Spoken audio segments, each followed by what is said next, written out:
ദൈവമേ, പാവങ്ങൾക്ക് എന്തിനാണ് ഇത്രയും സൗന്ദര്യം നൽകിയത്? അപ്പൊ ഹായ് ഓൾ, എല്ലാവർക്കും പുതിയ വീഡിയോയിലേക്ക് സ്വാഗതം.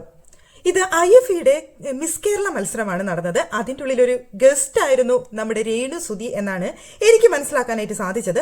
ആ ഗസ്റ്റായിട്ട് റാം ഫോക്കിൽ നടന്ന വീഡിയോ ആണ് നിങ്ങൾ ഇപ്പോൾ കണ്ടത്. എങ്ങനെയുണ്ടായിരുന്നു? കൊള്ളായിരുന്നോ? എനിക്ക് വലിയ കുഴപ്പമൊന്നും തോന്നിയില്ല, നൈസായിട്ടുണ്ടെന്ന് തന്നെയാണ് തോന്നിയത്. പിന്നെ നിങ്ങൾക്കും കുറെ പേർക്ക് ഇത് ഇഷ്ടപ്പെട്ടിട്ടുണ്ടെന്ന് തന്നെയാണ് ഞാൻ കമന്റ് സെക്ഷൻ നോക്കിയ സമയത്ത് എനിക്ക് മനസ്സിലാക്കാനായിട്ട് സാധിച്ചത്. സ്റ്റൈലായിട്ടുണ്ടല്ലേ? പിന്നെ എനിക്കിത് കണ്ടപ്പോൾ തോന്നിയൊരു കാര്യം പറയാനാണ് കേട്ടോ ഞാൻ ഈ വീഡിയോ ചെയ്തത്.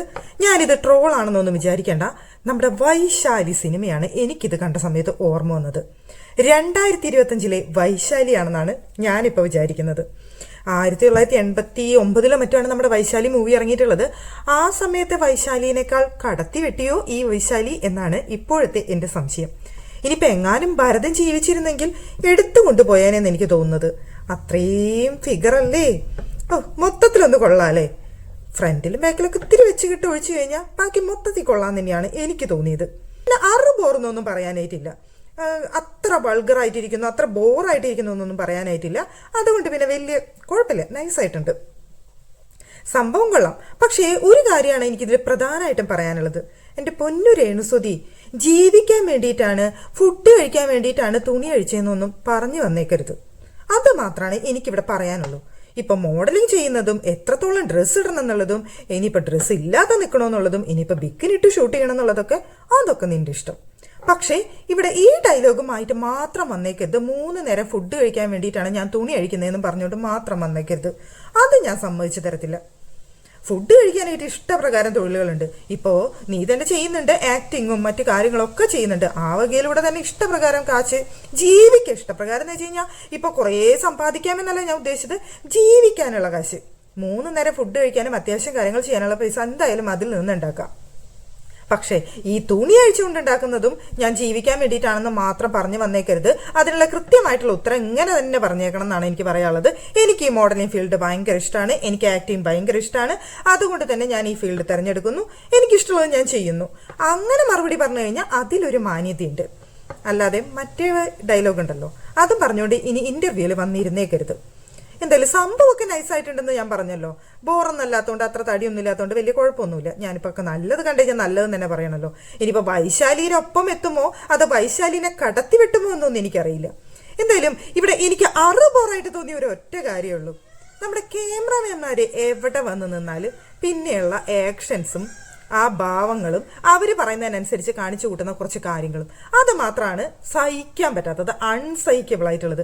അവരെന്ത് പറഞ്ഞാലും അവരെ പറയുന്നതിനനുസരിച്ച് തുള്ളുന്ന ആ ഒരു കാട്ടായങ്ങളുണ്ടല്ലോ, അത് കുറച്ച് അൺസഹിക്കബിൾ ആണ്.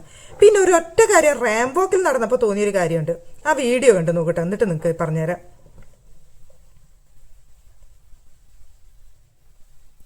ആ മുഖത്ത് വന്ന ആ എക്സ്പ്രഷൻസ് ഇല്ലേ, റാം വോക്കിൽ നടക്കുന്ന സമയത്ത് ഈ വക എക്സ്പ്രഷൻസ് ഒക്കെ ഇടൂ.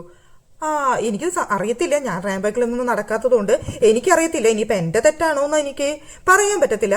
അങ്ങോട്ടും ഇങ്ങോട്ടൊക്കെ നോക്കുന്നു, കണ്ണുകൊണ്ട് ഇങ്ങനെയൊക്കെ ആക്കുന്നു. റാംബോക്കിൽ ഈ വക ആക്ഷൻസ് ഒക്കെ ഉണ്ടെന്നുള്ളത് എൻ്റെ ഒരു പുതിയ അറിവായിരുന്നു കേട്ടോ രേണുസുധി. അത് കഴിഞ്ഞിട്ട് തിരിഞ്ഞു നടക്കുമ്പോൾ ഒരു സ്റ്റെപ്പും കൂടി ഉണ്ടായിരുന്നു. ആ സ്റ്റെപ്പും കൂടി കണ്ടപ്പോഴാണ് മൊത്തത്തിൽ എനിക്ക് കൺഫ്യൂഷൻ ആയി പോയത്.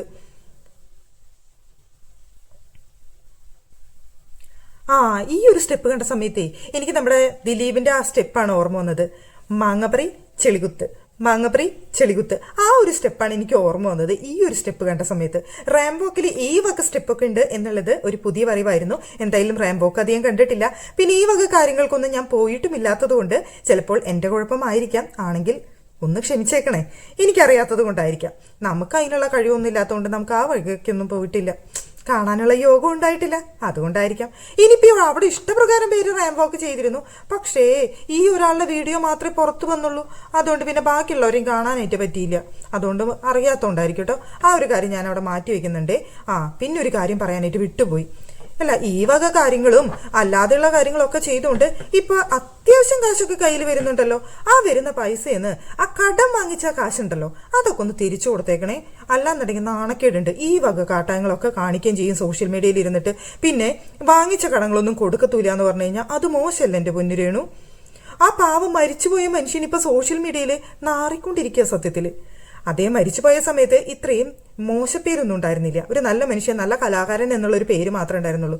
നീ അങ്ങ് സോഷ്യൽ മീഡിയയിൽ അങ്ങ് വന്ന് തിളങ്ങി താരമായതോടുകൂടി ഇപ്പോ അവിടെ നാണം കെട്ടുകൊണ്ടിരിക്കുന്ന ഒരൊറ്റ ആളേ ഉള്ളൂ. രേണുസുതി കാരണവും അല്ലാതെയും ഇപ്പൊ നാണം കെട്ടുകൊണ്ടിരിക്കുന്നത് അവിടെ കൊല്ലം സുതിയാണ്. ഒരു പക്ഷേ ഈ വക കാട്ടായങ്ങളും ഈ വക അഹങ്കാരങ്ങളും ഒന്നും കാണിക്കാതെയാണെന്നുണ്ടെങ്കിൽ ഒരു പക്ഷെ ആ മനുഷ്യൻ നല്ല രീതിയിൽ മുന്നോട്ട് പോയേനെ. ഇപ്പൊ മരിച്ചുപോയ മനുഷ്യനെ അടക്കം സോഷ്യൽ മീഡിയയിൽ എല്ലാവരും എടുത്തിട്ട് അലക്കുന്ന അവസ്ഥയിലേക്ക് എത്തിയ കാര്യങ്ങൾ അത് ഈ രേണുസുതി കാരനാണെന്ന് ഞാൻ പറയത്തുള്ളൂ. ഇനിയിപ്പോൾ വേറെ വല്ല കാരണങ്ങളുണ്ടെന്നുണ്ടെങ്കിൽ നിങ്ങൾ തന്നെ പറഞ്ഞേക്കണേ. എനിക്കെന്തായാലും അങ്ങനെ തന്നെ തോന്നുന്നുള്ളൂ. ഈ ഒരൊറ്റ കാരണം കൊണ്ടാണ് ഇപ്പം അങ്ങേരെ പോലും സോഷ്യൽ മീഡിയ എടുത്തിട്ട് അലക്കുന്നത്. ഇപ്പം അങ്ങേര് വാങ്ങിച്ച കടങ്ങളുടെ കണക്കുകളെല്ലാം ഇപ്പോൾ പുറത്തു വന്നുകൊണ്ടിരിക്കുക. ശാലു പയ്യാട് പറഞ്ഞു, നമ്മുടെ നിമിഷ പറഞ്ഞു, അങ്ങനെ ഒരുപാട് പേര് ഇപ്പോൾ പറഞ്ഞിട്ടുണ്ട് കാശ് കയ്യിൽ നിന്ന് കടം വാങ്ങിയ കണക്ക്. കുട്ടിക്ക് വയ്യാന്ന് പറഞ്ഞ് ഫോൺ വിളിക്കുന്നു, കാശ് കടം വാങ്ങിക്കുന്നു, അതിൻ്റെ ഇടയിൽ കൂടെ പിന്നെ ഇവൾക്ക് ഫോൺ കൊടുക്കുന്നു, ഇവിടെ പാവം രേണു അവിടുത്തെ സാമ്പത്തിക സ്ഥിതിയുടെ വിഷമം പറയുന്നു, അങ്ങനെ കാശ് കടം കൊടുക്കുന്നു. എന്നാൽ ഈ വാങ്ങിച്ച കാശൊന്നും തിരിച്ചു കൊടുക്കത്തില്ല താനും. അതാണ് കേട്ടോ വലിയ കാര്യം. അപ്പോ എന്റെ പൊന്നു രേണുസുതി ഇപ്പൊ ഒരു ഭയങ്കര ലെവലിൽ എത്തി നിൽക്കുന്ന സമയല്ലേ. ആ വാങ്ങിച്ച കാശിന്റെ കണക്ക് ഓർമ്മയില്ല എന്നുണ്ടെങ്കിൽ ആ തന്നോരോടൊക്കെ ഒന്ന് ചോദിച്ചാൽ മതി എത്രയാണെന്നുള്ളത്. എന്നിട്ട് അതൊന്ന് തിരിച്ചു കൊടുത്തു കഴിഞ്ഞിട്ട് ഒന്ന് തല ഉയർത്തി നിൽക്കുക. അല്ലാതെ ഇപ്പൊ നിൽക്കുന്ന ആ നിൽപ്പുണ്ടല്ലോ, അതൊരു നാണം കെട്ട നിൽപ്പാണെന്ന് എനിക്ക് തോന്നുന്നത്. കൂട്ടത്തിൽ നമ്മുടെ ലക്ഷ്മി നക്ഷത്ര നമ്മുടെ കുറച്ച് മാസങ്ങൾ നിങ്ങൾക്ക് ഫുഡ് അടിക്കാൻ അല്ലെങ്കിൽ തന്ന കാശുണ്ടല്ലോ, അതും കൂടി അങ്ങ് തിരിച്ചു കൊടുത്താൽ നല്ലതായിരിക്കും എന്ന് എനിക്ക് തോന്നുന്നത്. എന്നുവെച്ചാൽ മാസങ്ങളോളം നിങ്ങളുടെ ചെലവിന് തന്നത് ആ പാവം പെങ്കൊച്ചാണെന്ന് നീ തന്നെ പറഞ്ഞ കാര്യമാണ്, അല്ലാതെ വേറെ ആരും പറഞ്ഞ കാര്യമല്ല. നീ തന്നെയാണ് പറഞ്ഞത് എല്ലാ മാസവും തന്നിരുന്നു എന്നുള്ള കാര്യം. അതിനുശേഷം ഇപ്പോ ആ കുട്ടിയായിട്ട് ഒരു കണക്ഷനും കാണുന്നില്ല ലക്ഷ്മി നക്ഷത്രയായിട്ട്. ലക്ഷ്മി നക്ഷത്ര ഇപ്പോ കൊല്ലം സുധിയുടെ മരണാനന്തര ദിവസങ്ങളും 2ാം വാർഷികവും എല്ലാ കാര്യങ്ങളും ഉണ്ടായിരുന്നല്ലോ. ഇതിനൊന്നും വന്നത് കണ്ടില്ല. പുതിയ വീട് പണിതിട്ട് അവിടേക്കും വന്നു കണ്ടില്ല. ഒരു കോണ്ടാക്ട് ഇപ്പൊ കാണുന്നില്ല. ഇത്രയും സ്നേഹത്തോടുകൂടി ഇത്രയും കാശും കാര്യങ്ങളും ഒക്കെ തന്ന് അതുപോലെ സഹായിച്ച ഒരു പെങ്കൊച്ചാണ്. പക്ഷെ ആ പെങ്കൊച്ച് ഇപ്പൊ നിങ്ങളെ തിരിഞ്ഞു നോക്കുന്നില്ല എന്നാണ് എനിക്ക് മനസ്സിലാക്കാനായിട്ട് സാധിച്ചത്. അതെന്തുകൊണ്ടാണ് എന്റെ പൊന്നു രേണുസുതി? അതിപ്പോ ഈ ലക്ഷ്മി നക്ഷത്രയുടെ കയ്യിലിരിപ്പോണ്ടാണോ അതോ രേണുസുതിയുടെ കയ്യിലിരിപ്പോണ്ടാണോ? എന്തായാലും ലക്ഷ്മി നക്ഷത്രയുടെ കയ്യിലിരിപ്പ് അത്രയും മോശമായിരുന്നു എന്നുണ്ടെങ്കിൽ ആ കൊച്ചു നിങ്ങൾക്ക് മാസം ചെലവിന് തരുമായിരുന്നു. അപ്പൊ പിന്നെ ആരുടെ കയ്യിലിരിപ്പായിരിക്കും? അപ്പൊ രേണുസുതിയുടെ തന്നെ ആയിരിക്കും അല്ലേ? ഇക്കാര്യം പറഞ്ഞപ്പോഴാണ് എനിക്ക് മറ്റൊരു കാര്യം തോന്നുന്നത്. ആദ്യം തല്ലേണ്ടത് ആ ലക്ഷ്മി നക്ഷത്രയാണെന്നാണ് എൻ്റെ ഒരു ഇത്. ഇപ്പൊ കൊല്ലം സുധി മരിച്ച സമയത്ത് കുറെ പേർക്ക് സഹതാപവും കാര്യങ്ങളും ഒക്കെ ഉണ്ടായിരുന്നെങ്കിലും അത് അവിടെ കൊണ്ട് അവസാനിക്കായിരുന്നു.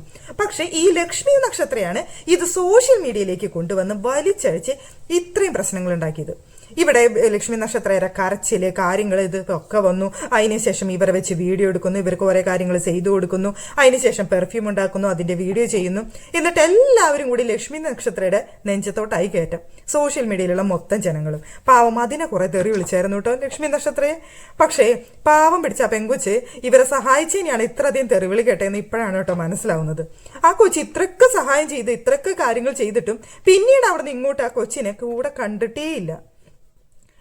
ലക്ഷ്മി വിളിക്കാറുണ്ടോ എന്ന് ചോദിച്ചു കഴിഞ്ഞാൽ ഇല്ല, വിളിക്കാറില്ല എന്ന് തന്നെയാണ് രേണുവിന്റെ മറുപടി. ഇപ്പൊ ആരും അങ്ങനെ ചോദിക്കാറില്ല. കാരണം ആ ബന്ധം അവസാനിച്ചു എന്ന് ഇപ്പൊ ഏകദേശം എല്ലാവർക്കും മനസ്സിലായ കാര്യം തന്നെയാണ്. അതുകൊണ്ട് ഇപ്പൊ ആരും അതിനെക്കുറിച്ച് കൂടുതലൊന്നും ചോദിക്കാറില്ല. പക്ഷേ ആ കൊച്ചിനോടെങ്കിലും കുറച്ചെങ്കിലും നന്ദി കാണിക്കണ്ടല്ലേ എന്റെ പൊന്നു രേണുസുതി. കുറച്ചു കാലം ആ പെൺകൊച്ചിന്റെ ചെലവിലല്ല കഴിഞ്ഞത്. നിങ്ങൾക്ക് ഒരുപാട് കാര്യങ്ങൾ ഹെൽപ്പ് ചെയ്തിട്ടുണ്ട് ആ പെൺകുട്ടി. ഇപ്പൊ ആ പെൺകുട്ടീനും തിരിഞ്ഞു നോക്കുന്നില്ല. കാശ് കടം വാങ്ങിയൊരു മുഴുവൻ വന്ന് ചോദിക്കുന്നു, ഒക്കെയുണ്ട്. അപ്പോ ഈ തുണി അഴിച്ചുകൊണ്ട് നടക്കുന്ന ഈ നടപ്പൊക്കെ കൊള്ളാം. പക്ഷേ മാനം മര്യാദയ്ക്ക് വാങ്ങിച്ചവർക്കെല്ലാം ആ പണം തിരിച്ചു കൊടുത്ത് എന്നിട്ട് ഇതൊക്കെ കാണിക്കുകയാണെന്നുണ്ടെങ്കിൽ സോഷ്യൽ മീഡിയയിലുള്ളവർക്ക് ഒരു കുറ്റം പറയാനായിട്ടില്ല. അവള് മാന്യമര്യാദയ്ക്ക് ജീവിക്കുന്നുണ്ട്, അവർക്ക് കൊടുക്കാനുള്ള കാര്യങ്ങളൊക്കെ കൊടുക്കുന്നുണ്ട് എന്നൊക്കെ പറയാം. ഇതിപ്പോ ഇതൊക്കെ കാണുന്ന സമയത്തേ എല്ലാവരും ഇതൊക്കെ ആയിട്ട് അങ്ങ് കൂട്ടിച്ചേർക്കുമ്പോ ഇപ്പൊ നീ എന്തൊക്കെ ചെയ്താലും എല്ലാവരും അതിന് കുറ്റം പറയത്തുള്ളൂ രേണു. അല്ലാതെ ഇതൊക്കെ ചെയ്ത് ഞാൻ എല്ലാ കാര്യങ്ങളും നടത്തുന്നുണ്ട്, അതും ഞാൻ തീർത്തു എന്നൊക്കെ പറയുകയാണെന്നുണ്ടെങ്കിൽ എല്ലാവരും പറയും രേണു നീ ചെയ്തത് നല്ല കാര്യം, ജീവിക്കാൻ വേണ്ടിയിട്ടും കാശിന് വേണ്ടി ഇത്രയൊക്കെ ചെയ്തു, ഇതൊക്കെ നീ കടങ്ങളൊക്കെ വീട്ടി നല്ല കുട്ടിയെന്ന് എല്ലാവരും പറയും. അപ്പോ ആ കാര്യം കൂടി ഒന്ന് ശ്രദ്ധിച്ചേക്കണേ എൻ്റെ ഒരു പൊന്നു രേണു. ഈ സമയത്ത് ഇതൊന്നും മറന്നു പോകരുത്. പിന്നെ ഒരു കാര്യം പറയാനായിട്ട് വിട്ടത്, ബിഗ് ബോസിലോട്ട് ചുള്ളത്തി പോണുണ്ടോ ഇല്ല എന്നൊന്നും എനിക്കറിയത്തില്ല. എനിക്ക് സെലക്ഷൻ കിട്ടിയിട്ടില്ല എന്ന് തന്നെയാണ് രേണുസുതി പറഞ്ഞുകൊണ്ടിരിക്കുന്നത്. പക്ഷേ ഈ റാമ്പ് ഒക്കെ കഴിഞ്ഞപ്പോൾ ഒരു വലിയ ട്രോഫിയൊക്കെ കിട്ടിയിരുന്നു. ആ ട്രോഫിയൊക്കെ പിടിച്ചു നിൽക്കുന്ന സമയത്ത് മീഡിയക്കാർ പറയുന്നുണ്ടായിരുന്നു, ബിഗ് ബോസിൽ പോയിട്ട് ഇതുപോലെ ട്രോഫിയും കൊണ്ട് വന്നേക്കണേ എന്ന് പറഞ്ഞപ്പോൾ എനിക്ക് സെലക്ഷൻ കിട്ടിയിട്ടില്ല എന്നൊരു ഡയലോഗും പറഞ്ഞു. കൂട്ടത്തിൽ മറ്റൊരു ഡയലോഗ്, ഞാൻ കൊണ്ടുവരും എന്നൊരു ഡയലോഗും. എന്താണ് സത്യാവസ്ഥ എന്നറിയില്ല. ബിഗ് ബോസിലേക്ക് പോകണമെന്നാണ് കേട്ടോ എൻ്റെ ആഗ്രഹം. ഞാനത് മുമ്പും പറഞ്ഞിട്ടുണ്ട്, ബിഗ് ബോസിലോട്ട് രേണുസുതി ഒന്ന് പോയി കഴിഞ്ഞാൽ എനിക്ക് ഭയങ്കര ഇഷ്ടമുള്ള കാര്യമാണെന്ന്. കാരണം മറ്റൊന്നല്ല കേട്ടോ, ഞങ്ങൾക്കൊരു കണ്ടന്റ് കിട്ടുന്ന കാര്യമല്ലേ, അത് ഞങ്ങൾ വേണ്ടാന്ന് നിൽക്കുവോ? ആ കണ്ടന്റ് കിട്ടിയാലല്ലേ ഞങ്ങൾക്ക് ജീവിച്ചേ പോകാൻ പറ്റത്തുള്ളൂ. ഇപ്പോൾ സോഷ്യൽ മീഡിയയിൽ നമ്മളിപ്പോൾ കുറേ കണ്ടന്റുകൾ ഉണ്ടെങ്കിലും യൂട്യൂബിൽ നമ്മൾ എന്തെങ്കിലും വന്ന് വീഡിയോ ചെയ്ത് കഴിഞ്ഞാൽ ഒരാൾ കാണാനില്ല. ഇപ്പൊ എന്താ പറയാ, രേണുസുതിയുടെ കണ്ടന്റ് ആണെങ്കിൽ മാത്രമാണ് ആൾക്കാർ കുറച്ചെങ്കിലും വന്ന് അതൊന്ന് പ്ലേ ചെയ്ത് നോക്കുന്നത്. അപ്പൊ പിന്നെ നമുക്കിത് ചെയ്യാതെ നിവർത്തിയില്ല. അതുകൊണ്ടാണ് കേട്ടോ നിരന്തരമായിട്ട് ഈ കാര്യങ്ങളൊക്കെ തന്നെ ചെയ്തുകൊണ്ടിരിക്കുന്നത്. പിന്നാണെന്നുണ്ടെങ്കിൽ നമ്മുടെ രേണുസുതി നമുക്കുള്ള കണ്ടന്റുകൾ തരുന്നുണ്ട് താനും. അപ്പൊ പിന്നെ വിട്ടുകളയേണ്ട കാര്യമില്ലല്ലോ. അപ്പൊ നമ്മളും ചെയ്തുകൊണ്ടിരിക്കുന്നു.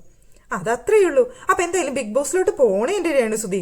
ഇനിയിപ്പോ ഇത്തവണ പോകാൻ പറ്റിയില്ലെങ്കിലും വൈൽഡ് കാർഡ് ആയിട്ടെങ്കിലും രേണുസുതി കയറണേന്നാണ് എന്റെ പ്രാർത്ഥന. അങ്ങനല്ലേ ഞങ്ങൾക്കൊരു കണ്ടന്റ് കിട്ടത്തുള്ളൂ.